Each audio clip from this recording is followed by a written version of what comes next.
नमस्कार साथियों, मैं स्वागत करती हूँ आपका अपने channel wifi study with Nandini में, जहाँ पर हैं हम अपनी डेली करंट अफेयर की क्लास में और हम बात करेंगे 19/1/2023 के कुछ विषयों के बारे में। तो आइए हम जानते हैं क्या है घटना 19/1/2023 की। सबसे पहले हम बात करेंगे रैंकिंग के बारे में बात करेंगे। किसने रिलीज करी है ये रैंकिंग? तो रिलीज करा है वर्ल्ड ऑफ स्टैटिस्टिक के द्वारा। और इसमें कहा गया है कि जो 8 अमीर थे, ठीक है ना, 8 अमीर अभिनेताओं की एक रैंकिंग जारी की गई है, जिसमें फर्स्ट नंबर पर है जेरी सिनफील्ड, ठीक है, जो क्या है, स्टैंड अप कॉमेडियन है। दूसरे नंबर पर है टॉयलर पेरी और तीसरे नंबर पर है ड्वेन जॉनसन, ठीक है। और हमारे लिए जो सबसे इंपॉर्टेंट हो जाता है कि भारत के शाहरुख खान है चौथे नंबर पर। केरल का कोल्लम जिला देश का पहला संविधान साक्षर जिला बन गया है। तो देखो क्या है, 15 जनवरी को केरल के मुख्यमंत्री पिनाराई विजयन, जिनके बारे में हम कई बार पढ़ चुके हैं और अभी तक तो हमें इनका नाम अच्छे से याद हो जाना चाहिए। तो पिनाराई विजयन ने कोल्लम में वित्त मंत्री के.एन. बालगोपाल की अध्यक्षता में एक समारोह में इसकी घोषणा करी थी।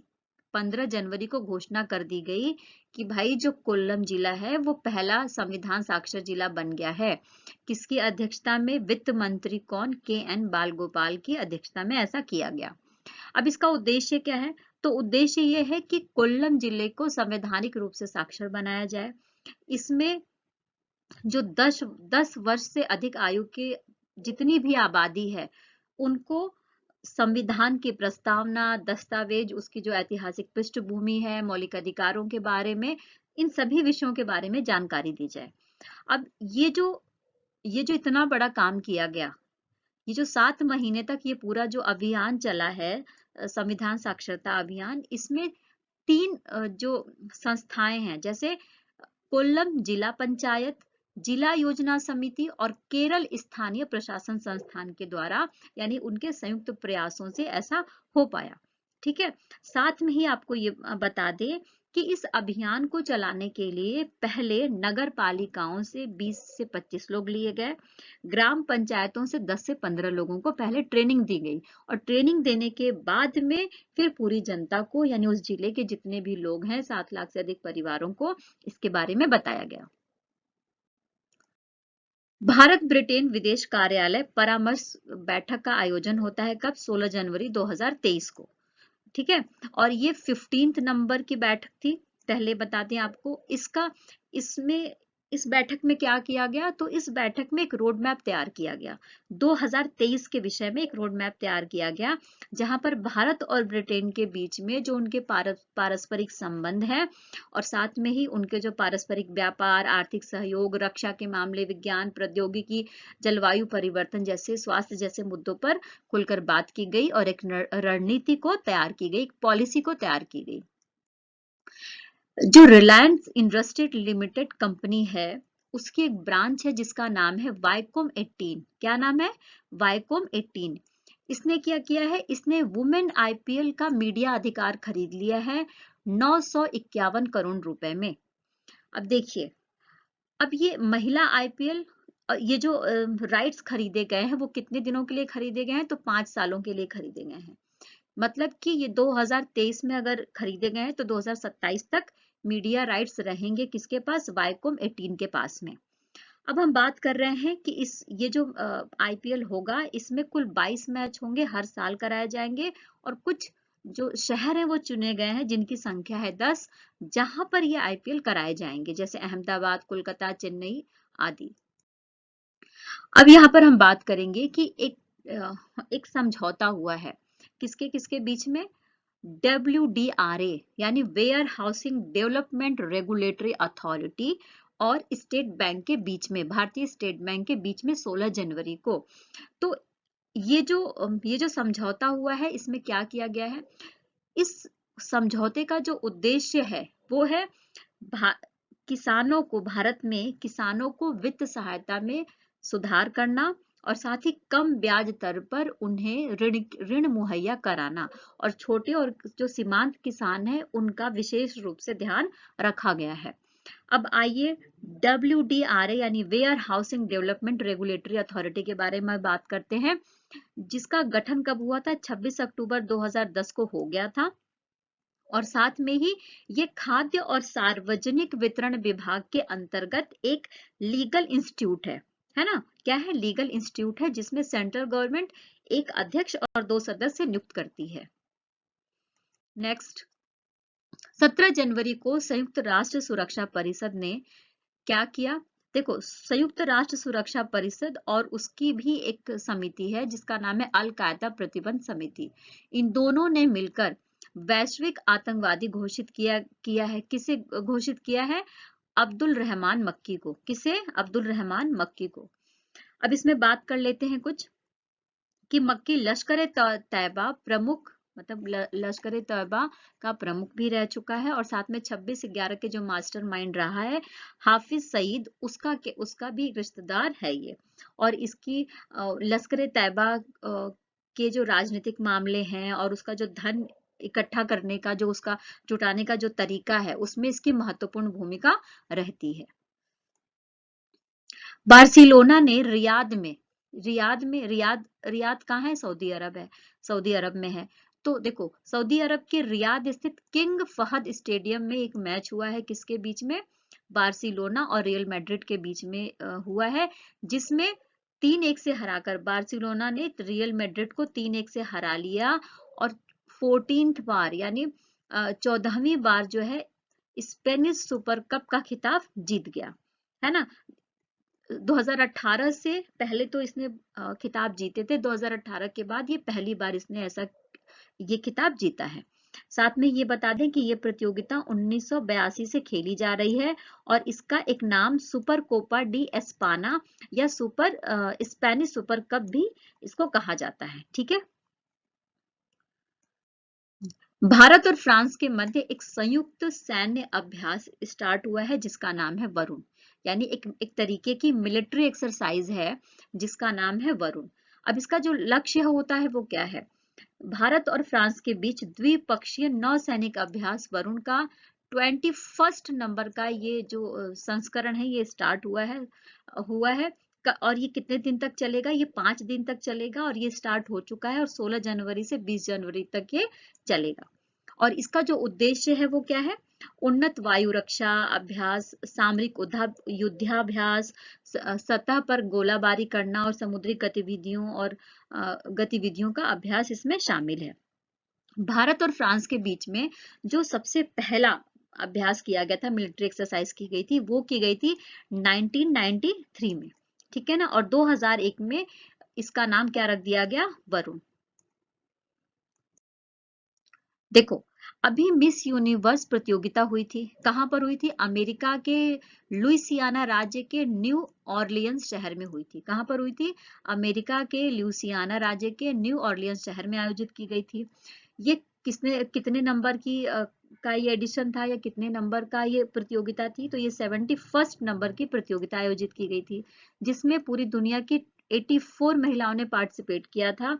और जिसमें जीता कौन? जीती है आर बोनी गैब्रियल। कौन जीती है? आर बोनी गैब्रियल, जो 28 साल की हैं, और पेशे से ये क्या है? एक मॉडल है, फैशन डिजाइनर है, और सिलाई प्रशिक्षक है। साथ में ये बता दें कि किस देश की हैं ये, जो है फिलीपींस मूल की पहली अमेरिका है।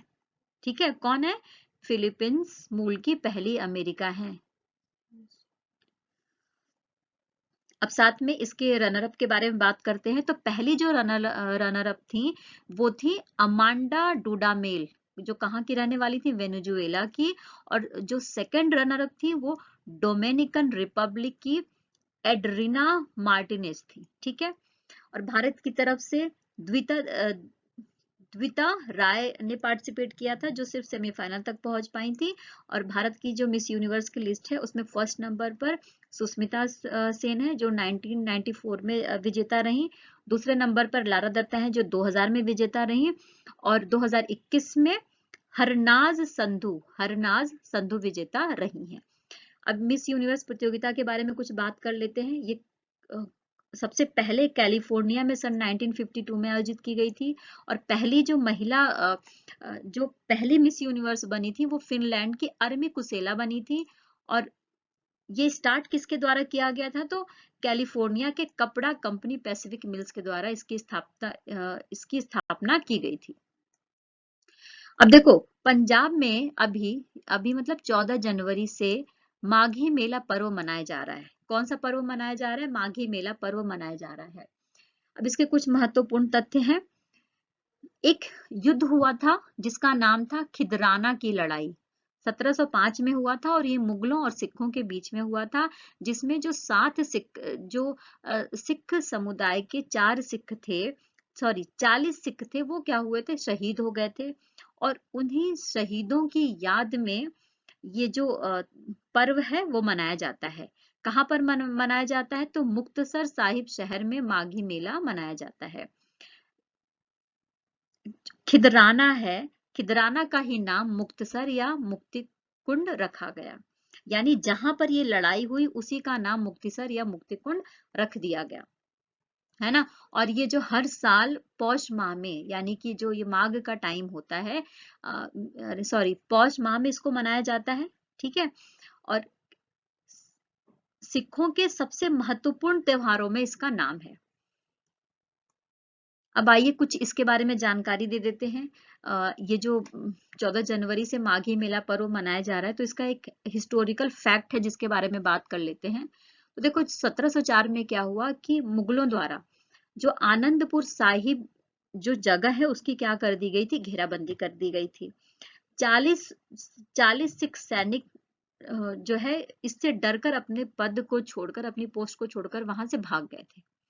तो जब वो अपने अमृतसर के पास उनका गांव था, जब वो वहां पहुंचे तो वहां पर एक स्त्री थी जिनका नाम था माई भागो, ठीक है ना। उन्होंने उनको डांटा और अपने गुरु की सेवा में आनंदपुर साहिब लौटने के लिए ललकारा, मतलब डांटा और उनको ललकारा। तो जब उन्होंने, माई भागो ने उनको हौसला दिया, तो इससे प्रेरित होकर सैनिक क्या गुरु गोविंद सिंह की मदद करने के लिए आनंदपुर साहिब की ओर प्रस्थान कर गए, मतलब वो आनंदपुर साहिब चले गए, है ना। तो जब वो वहां गए और खिदराना में, और जब मुगल सेना के साथ उनका सामना हुआ, तो वहां पर वो लड़ते हुए उन्होंने अपने प्राणों की आहुति दे दी, अपने प्राण गंवा दिए। तो इन्हीं की याद में, इन्हीं की शहादत को याद करते हुए ये जो माघी मेला का पर्व है वो मनाया जाता है। जम्मू कश्मीर सरकार क्या कर रही है इस टाइम पर? देखो, जम्मू कश्मीर की राज्य सरकार है, वो अपने सभी ऑफलाइन सेवाओं को समाप्त करके ऑनलाइन यानी डिजिटल की तरफ बढ़ रही है धीरे धीरे। अब यहाँ पर हम बात करेंगे, देखो, सभी सरकारी सेवाएं ऑनलाइन मोड के माध्यम से ही उपलब्ध होंगी। कौन सी? कहाँ की? जम्मू और कश्मीर जो सरकार है उसकी, मतलब जो ऑफलाइन जो काम होता था वो अब ऑनलाइन मोड पर काम होगा, है ना। साथ में ही सरकार का ये कहना है कि जो लोगों को डिजिटली ज्ञान हो जाए, उनको जो है ऑफिसेस के चक्कर ना काटना पड़े, उन्हें उनके जो सरकारी काम है वो आराम से हो जाए, इसलिए ऐसा किया गया है। साथ में ही आपको बता दें कि ई गवर्नेंस में, जो ई गवर्नेंस है उसमें केंद्र शासित प्रदेशों की जो रैंकिंग है उसमें Jammu and Kashmir first number पर है। और साथ में आपको ये भी बता दें कि जो इंटरनेट का इस्तेमाल करने का जो प्रोसेस है वो जम्मू कश्मीर राज्य 52% उसमें स्कोर करता है, और देश में केंद्र शासित प्रदेशों व राज्यों में तीसरे स्थान पर है, मतलब तीसरे नंबर पर इंटरनेट प्रयोग करने वाला जो राज्य है वो है जम्मू एंड कश्मीर। अब यहाँ पर बात करते हैं कुछ नियुक्तियों के बारे में। अपॉइंटमेंट हुए हैं भारत सरकार के द्वारा, तो देखो, जिसमें नाम आता है सबसे पहले नीलाक्षी साहा सिन्हा का, जिनकी नियुक्ति भारत में आर्मेनिया में भारत के राजदूत के रूप में हुई है। यानी भारत ने आर्मेनिया में अपनी जो राजदूत है उनको नियुक्त किया है, जिनका नाम है नीलाक्षी साहा सिन्हा, ठीक है। हाँ, अब देखिए इसके बाद, अब देखो इसके साथ ही एम श्रीधरन को अजरबैजान गणराज्य में नया राजदूत बनाया गया है। यानी अजरबैजान गणराज्य के राजदूत कौन है? तो एम श्रीधरन, और आर्मेनिया की जो राजदूत हैं भारत की तरफ से, क्या नाम है उनका, नीलाक्षी साहा सिन्हा। अब अब इनके बारे में थोड़ी बात कर लेते हैं कि जो संयुक्त सचिव नीलाक्षी साहा सिन्हा को आर्मेनिया गणराज्य का भारत का अगला राजदूत नियुक्त किया गया। इनको 15 भाषाओं का ज्ञान है, ठीक है ना। इनको कितनी भाषाओं का ज्ञान है, 15 भाषाओं का। और जो एम श्रीधरन है उनको अजरबैजान गणराज्य का बनाया गया। और ये क्या है, विदेश मंत्रालय में संयुक्त सचिव के पद पर कार्यरत थे पहले। हॉलीवुड अभिनेत्री जिनका नाम है जीना लोलो ब्रिगिडा, क्या नाम है, जीना लोलो ब्रिगिडा का 95 वर्ष की उम्र में निधन हो गया।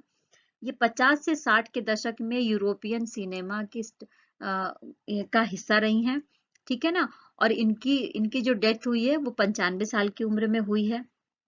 साथ ही बता दें कि इनको गोल्डन ग्लोब अवार्ड भी इन्होंने अपने नाम किया था। और कौन सी अपनी मूवी के लिए, कम सितंबर, कम सितंबर।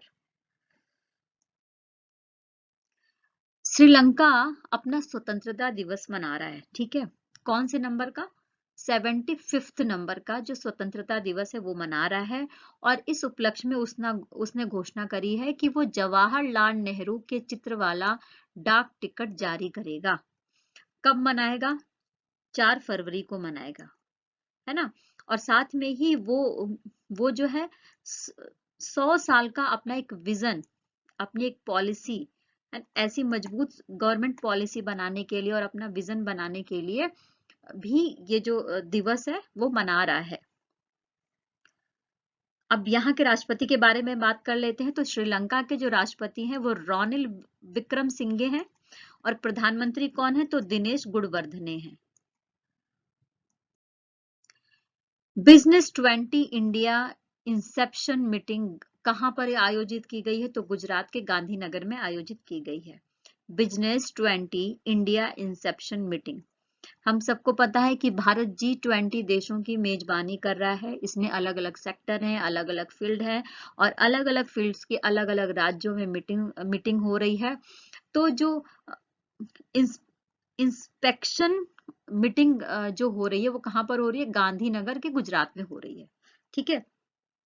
अब साथ में बात करेंगे कि 15 बैठकों में से पहली बैठक बिजनेस 20 इंडिया इंस्पेक्शन मीटिंग है, जो 22 से 24 जनवरी को 2023 को आयोजित होगी गांधीनगर में।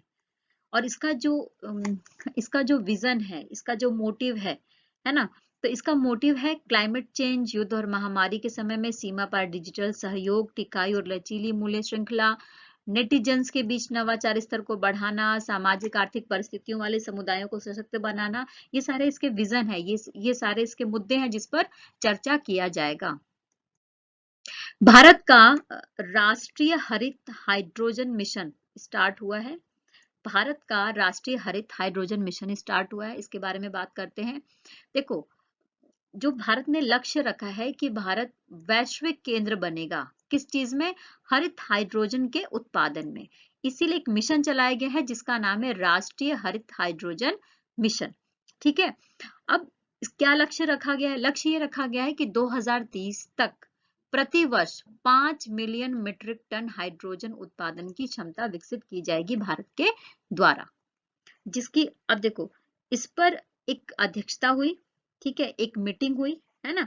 और इस मीटिंग की अध्यक्षता कौन करेगा, कैबिनेट सचिव करेंगे, है ना। और इसमें कौन कौन शामिल है, तो इसमें प्रधान वैज्ञानिक सलाहकार, नीति आयोग के CEO और विभिन्न मंत्रालय के सचिव इसमें शामिल होंगे। भारत का राष्ट्रीय हरित हाइड्रोजन मिशन, इसके बारे में बात करते हुए, इसमें जो सलाहकार समूह है उनके बारे में बात करते हुए देखिए क्या है, इसमें कौन कौन से इंस्टीट्यूट है भारत के जो शामिल होंगे।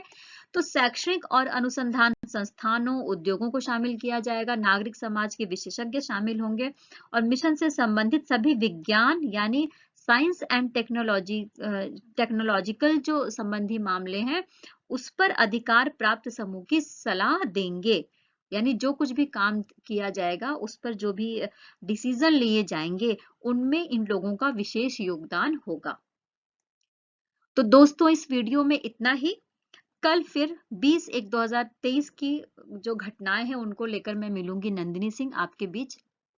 यहाँ पर ये सारी सोशल मीडिया की साइट्स हैं जहां पर जाकर आप मेरे चैनल को विजिट कर सकते हैं @Wi-Fi Study with Nandini. Telegram का लिंक दिया गया है जिसके माध्यम से आप मेरे द्वारा जो मटेरियल उपलब्ध कराया जा रहा है उसको डाउनलोड कर सकते हैं, नोट्स बना सकते हैं।